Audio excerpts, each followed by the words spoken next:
8:30 on your Monday morning. You are streaming inside the WCNC app, and you're taking a live look right now over Uptown on what is the last day of summer for CMS students. So get out there and enjoy it.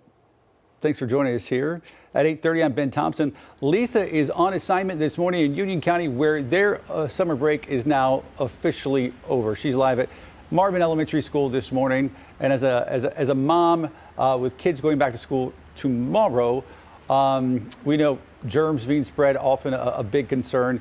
And this year, that district, Union County, you say is putting an extra emphasis on making sure they try to get ahead of things.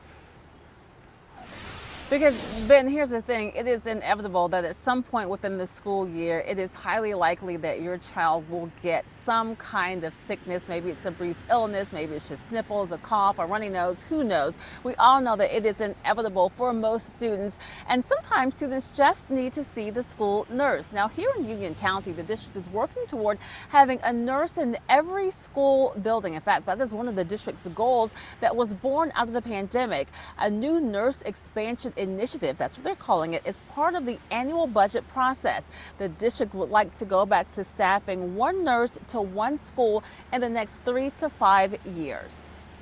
We learned during the years of COVID how important a nurse can be in every building. Before the pandemic, we also did not have a nurse in every building. When the pandemic hit, we used some federal dollars to build that employee group up to make sure we had a 1-to-1 ratio. And when federal dollars went away, we had to scale that back. So we're back in the fold of trying to add a new nurse, and over the course of the next, what we hope will be 3 to 5 years, we'll be there. That was Dr. Andrew Houlihan, the superintendent here of Union County Schools. Of course, we know that safety is always at the top of mind for students as they are heading back to class, for their parents as well. And we should tell you that Union County has 2 traffic directors on the job for the first day of school today.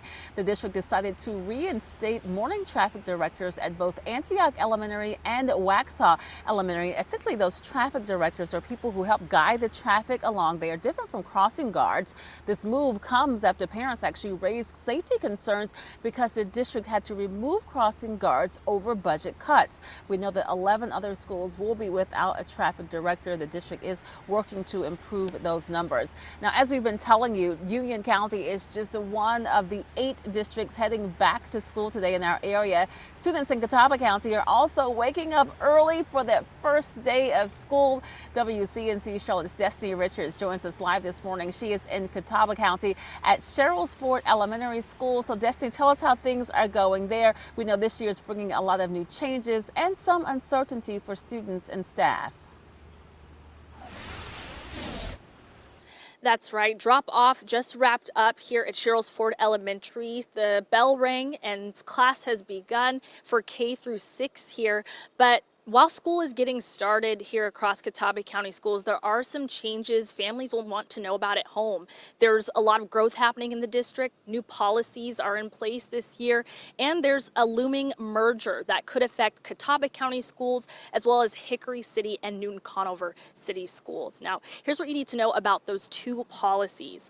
They're in place starting this school year. One requires bathrooms, locker rooms, and other private spaces to be used on campuses based on biological sex, and the other policy allows video and audio recordings in certain school settings.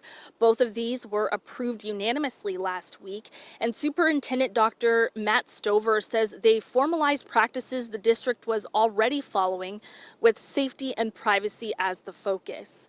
Meanwhile, Catawba County is growing with new housing, drawing more students into the district. The district is currently renovating 5 middle schools with plans to move 6th graders out of elementary schools by 2028. And lastly, a proposed merger could also change the region's school landscape, with county commissioners approving a plan in April to create a Catawba Valley School District by July 2028. A final decision is now up to the State Board of Education. Overall, in Catawba County Schools, we were going to keep the main thing. We're going to have school. We're going to create a great working environment. We don't want days or weeks or months to escape by for us trying to think about what could happen or what might happen. Now, Dr. Stover did not comment specifically on what he thinks about the merger, but he did say he understands questions and concerns families might have about where their children could attend school in the coming years. But he says right now he just wants to focus on this upcoming school year and controlling what they can right now. Live at Sherrills Ford Elementary School, I'm Destiny Richards, WCNC Charlotte. All right, Destiny, thanks so much for that live report. And folks, make sure that you stay with us because we will have much more live back to school coverage throughout the morning, streaming live here inside the WCNC Charlotte app. Ben?